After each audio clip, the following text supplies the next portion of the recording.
What's up everyone, welcome back to the channel. तो guys आज हम शुरू करने जा रहे हैं हमारा बिजनेस स्टडीज का पार्ट बी और इसमें हम स्टार्ट करेंगे हमारे चैप्टर नंबर 9 फाइनेंशियल मैनेजमेंट के साथ। बहुत ही इंपॉर्टेंट चैप्टर है, बहुत ही ध्यान से करने वाला चैप्टर है। मेरे साथ साथ करना, समझ के चलना, आपको कोई भी दिक्कत किसी कॉन्सेप्ट में नहीं आएगी। बहुत अच्छे अच्छे एग्जाम्पल से करेंगे। चलिए लेट्स बिगिन।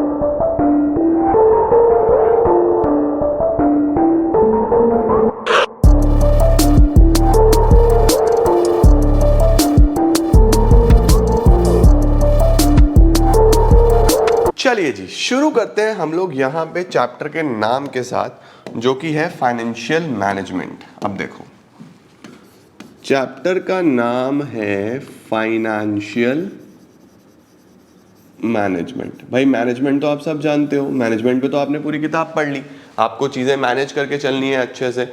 इसमें क्या मैनेज करना है? Mainly finance. देखो बिजनेस की बैकबोन होता है फाइनेंस, ठीक है। तो इस चैप्टर को आपने ऐसे पढ़ना है कि आप किसी कंपनी के फाइनेंशियल मैनेजर हो, तो एक अच्छे फाइनेंशियल मैनेजर को क्या क्या डिसीजंस लेने पड़ेंगे, एक अच्छे फाइनेंशियल मैनेजर को किस तरीके से कैपिटल का ध्यान रखना पड़ता है, एक अच्छे फाइनेंशियल मैनेजर को किस तरीके से कम ज्यादा चीजों का ध्यान रखना पड़ता है। तो ये सब आपको ध्यान से देख के चलना है और आपको इस चैप्टर को पढ़ना है, ठीक है। तो देखो सबसे पहले जो शुरुआत होती है इस चैप्टर की, वो होती है फाइनेंशियल मैनेजमेंट की डेफिनेशन से पहले बिजनेस फाइनेंस के साथ।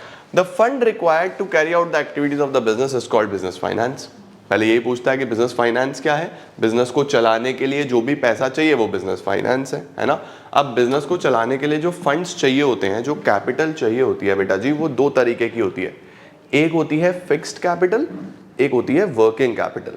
सर फिक्स्ड और वर्किंग कैपिटल में फर्क क्या होता है? देखो बिजनेस की शुरुआत में, बिजनेस को स्टार्ट करने के लिए, बिजनेस में एसेट्स लगाने के लिए जो पैसा लगता है उसको फिक्स्ड कैपिटल बोलते हैं, ठीक है। अगर मुझे पढ़ाना शुरू करना है यूट्यूब पे, तो अगर सपोज मैं ये कैमरा ले रहा हूँ, मैं ये बोर्ड ले रहा हूँ, तो मुझे बिजनेस के शुरू में ये सब चीजें चाहिए ना, ये मेरी फिक्स कैपिटल है। इसके बाद मुझे डेली बेसिस पे इसको चार्ज करना है, मेरी इलेक्ट्रिसिटी लग रही है ना। डेली बेसिस पे कुछ ना कुछ थोड़ी बहुत रिपेयर मेंटेनेंस की जरूरत पड़ सकती है, खराब हो सकता है, छोटा मोटा खर्चा आ रहा है, ये सब ये है वर्किंग कैपिटल। तो चालू करने के लिए, स्टार्ट करने के लिए शुरू में जो आपको पैसा चाहिए होता है उसको बोलते हैं फिक्स कैपिटल। एंड देन उसको मेंटेन करने के लिए, रेगुलरिटी रखने के लिए जो पैसा चाहिए उसको बोलते हैं वर्किंग कैपिटल, ठीक है। तो देखो हमारे पास दो तरीके की चीजें आ जाएंगी, फिक्स कैपिटल, वर्किंग कैपिटल, उसको हम आगे अभी पढ़ेंगे। Now what is financial management? Financial management क्या होता है? देखो फाइनेंशियल मैनेजमेंट रेफर्स टू, सबसे पहले पैसे में क्या करना है आपको, it refers to efficient acquisition of finance. Acquisition का क्या मतलब है सर? एक्विजिशन का मतलब है फंड्स को एक्वायर करना, पैसा अरेंज करना। पैसा कहाँ से आएगा? बिजनेस स्टार्ट करना है, पैसा चाहिए। पैसे के मल्टीपल सोर्सेज हो सकते हैं, आपने क्लास 11th में पढ़ा था सोर्स ऑफ बिजनेस फाइनेंस, है ना।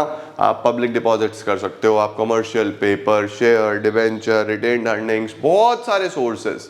तो सबसे पहले यही है कि what is the best way to acquire the funds. Financial manager सोचेगा कि सबसे अच्छा कहां से लूं मैं पैसा। क्या मैं बैंक लोन ले लूं, या मैं डिबेंचर इशू कर दूं, या मैं फ्रेंड से लोन ले लूं? तो देखो तीनों में ही लोन है, एक पब्लिक से, एक बैंक से, एक फ्रेंड से, है तो लोन। लेकिन कौन सा बेस्ट रहेगा? तो एफिशिएंट एक्विजिशन, उसके बाद एफिशिएंट यूटिलाइजेशन। यूटिलाइजेशन का मतलब पैसा किस प्रोजेक्ट में लगाएं, कहां पे ज्यादा पैसा लगाना चाहिए, कौन से प्रोजेक्ट में पैसा लगाएंगे तो मैक्सिमम रिटर्न्स आएंगे। तो फाइनेंशियल मैनेजर को तो रिटर्न देखने हैं ना, तो ये बहुत इंपॉर्टेंट है कि कहां पैसा लगाया जाए, right. Utilisation and then distribution and disposal of surplus.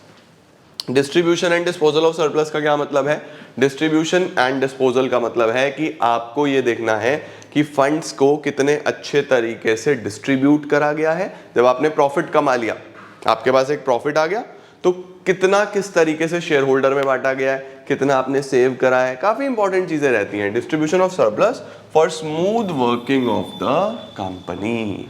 In other words it is concerned with flow funds, पैसा कहां से आएगा, और इसके अंदर कुछ इंपॉर्टेंट डिसीजंस हैं, जैसे प्रोक्योरमेंट कहां से अरेंज होगा, इन्वेस्टमेंट कहां पे लगेगा, एंड डिस्ट्रीब्यूशन ऑफ अर्निंग्स। अब हमारे पास टॉपिक आता है what is the role of financial management, ठीक है। अब देखो रोल की बात जब करते हैं तो ये फाइनेंशियल मैनेजमेंट तो लिख रहा है, बट एक्चुअल में यहाँ पे हमें देखना है कि एक फाइनेंशियल मैनेजर किस तरीके से अपना रोल निभाता है और वो फाइनेंस को अच्छे से मैनेज करता है ना। तो देखो क्या है, the overall financial health of a business and its future depends upon a great deal on the quality of its financial management। obvious सी बात है, जितना अच्छा फाइनेंस मैनेज हो रहा होगा उतना अच्छा बिजनेस का हेल्थ होगा, है ना। एक हेल्दी बिजनेस में फाइनेंस बहुत इंपॉर्टेंट होता है, अच्छे से मैनेज करना, ये सबसे बड़ा डिपार्टमेंट है जो बहुत इंपॉर्टेंट है।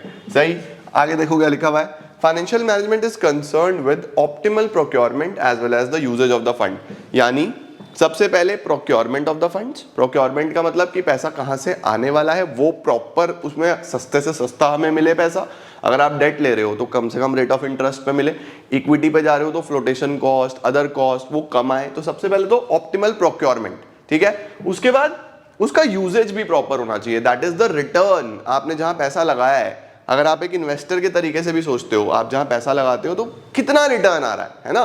तो आप जब बिजनेस के पॉइंट ऑफ व्यू से सोचोगे तो जो भी आप प्रोजेक्ट में पैसा लगाओगे, ROI, रिटर्न ऑन इन्वेस्टमेंट कैसा आया, ठीक है। The good financial management aims at procuring funds at a lower cost, मैंने आपको बता दिया, keeping the risk under control, risk कम से कम होना चाहिए, and achieving effective deployment of funds, और उसको प्रॉपर तरीके से अप्लाई करना so that they can earn the highest possible return. It also aims at ensuring the availability of enough funds whenever required. एक अच्छा फाइनेंशियल मैनेजर ये भी make sure करता है कि जब भी आपको फंड्स की रिक्वायरमेंट हो, आपके पास फंड्स अवेलेबल होने चाहिए, पैसे की कमी नहीं होनी चाहिए, ठीक है। The financial statement such as balance sheet, statement of P&L of a business are largely determined by financial management decisions taken earlier। आपके फाइनेंशियल स्टेटमेंट्स जैसे बैलेंस शीट हो गया, स्टेटमेंट ऑफ P&L हो गया, मैं तो इसमें और ऐड करूंगा कैश फ्लोज हो गए, स्टेटमेंट ऑफ इक्विटी हो गए, मल्टीपल रेशियोज जो हम एनालाइज करने के लिए निकालते हैं, वो सब बेस्ट कब बनेंगे, जो हमारे डिसीजंस अच्छे लिए गए हैं। तो फाइनेंशियल डिसीजंस जितने अच्छे होंगे उतनी चीजें बेहतर होती चली जाएंगी, ठीक है ना। नेक्स्ट आता है what are the objectives of financial management. Financial management के ऑब्जेक्टिव्स क्या हैं, क्या क्या चीजें दिमाग में रख के फाइनेंशियल मैनेजमेंट करना चाहिए। देखो लिखा हुआ है, the objective of financial management is to maximise the current price of equity shares of the company. देखो जो सबसे बड़ा ऑब्जेक्टिव है वो ये होता है कि हमारे जो इक्विटी शेयर्स हैं, यानी जो हमारे शेयर होल्डर्स हैं, उन्होंने जो पैसा लगाया हुआ है, इक्विटी शेयर होल्डर्स, उनका प्राइस बढ़ना चाहिए, उनका वेल्थ बढ़ना चाहिए। जो शेयर होल्डर है उसको जब तक रिटर्न नहीं आएगा तो फिर फायदा ही क्या है उसका पैसा लगाने का। तो सबसे बड़ा ऑब्जेक्टिव होता है to maximise the current price of equity shares, है ना, और to maximise the wealth of the owners of the company. Perfect है। Therefore whenever a decision is taken, the aim is to ensure that the benefits of the investment exceed the cost. ये बहुत important line है, exam में जरूर लिख के आना। मकसद हमेशा यही रहता है कि जो रिटर्न है वो ज्यादा आए कॉस्ट से, so that some value addition takes place, ताकि कुछ वैल्यू एडिशन हो पाए, ठीक है। परफेक्ट है। चलो, objective of maximisation of share holders wealth is achieved by, अब देखो ये जो हमारा मेन ऑब्जेक्टिव है कि शेयर होल्डर की वेल्थ बढ़ जाए, वो आप कैसे अचीव कर सकते हो। अचीव्ड बाय नंबर 1, सबसे पहले ensuring the availability of funds at a reasonable cost, यानी आप सबसे पहले तो जो फंड्स प्रोक्योर करोगे वो रीजनेबल कॉस्ट पे होना चाहिए।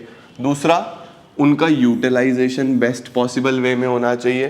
तीसरा, सेफ्टी ऑफ फंड्स, आप सेफ भी हो फ्यूचर रिस्क से, ताकि जैसे आप रिजर्व्स बना के रखो, प्रॉफिट्स को री इन्वेस्ट करके रखो, तो शेयर होल्डर की वेल्थ अपने आप बढ़ेगी। तो शेयर होल्डर की वेल्थ अगर आप बढ़ाना चाहते हो तो 3-4 चीज़ों का ध्यान रखना है बस। सबसे पहले कम से कम कॉस्ट में फंड्स मिले, यूटिलाइजेशन प्रॉपर हो, उसके बाद सेफ रहे, फंड्स आपके सेफ रहने चाहिए। ये हमारे पास बहुत इंपॉर्टेंट चीज़ें रहती हैं, ठीक है।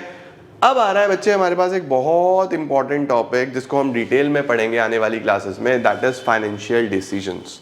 एक फाइनेंस मैनेजर को कौन कौन से डिसीजंस लेने पड़ते हैं।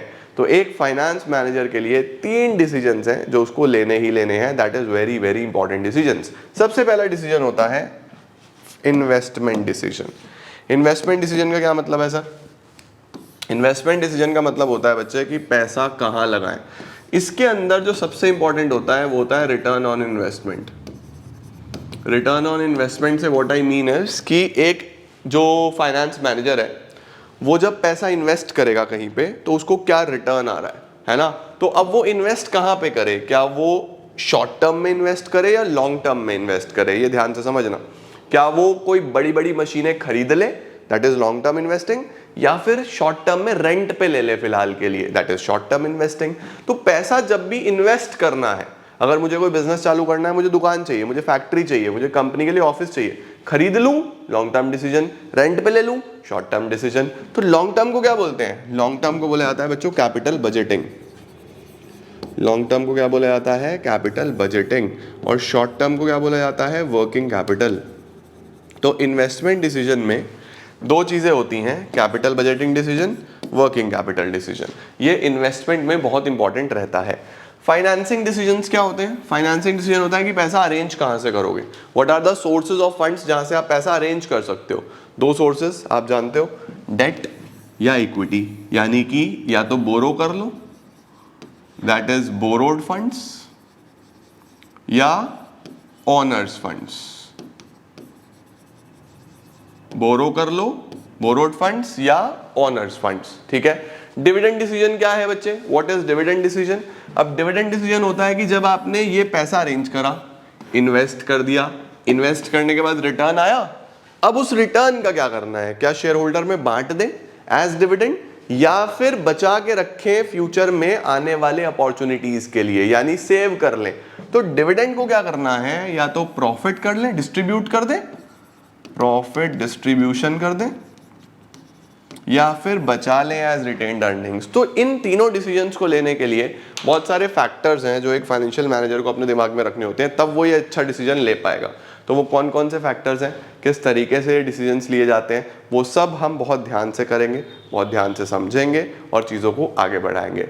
तो आज मैंने एक बेस बना दिया आपका फाइनेंशियल मैनेजमेंट का। मैंने आपको बता दिया कि किस तरीके से फाइनेंशियल मैनेजमेंट में चीज़ें होती हैं, क्या रोल है, क्या ऑब्जेक्टिव्स हैं, कौन कौन से डिसीजंस हैं, मीनिंग क्या होता है, क्यों इसको अच्छे से पढ़ना है। अगली क्लास में हम डिटेल में ये तीनों डिसीजंस को पढ़ेंगे, इनके फैक्टर्स पढ़ेंगे और चीज़ों को आगे बढ़ाएंगे, ठीक है। Thank you so much guys for joining in. I hope आपको आज वाली चीज़ें समझ आ गई होंगी। अगली क्लास में कुछ और चीज़ें, तब तक टेक केयर, सी या, बाय बाय।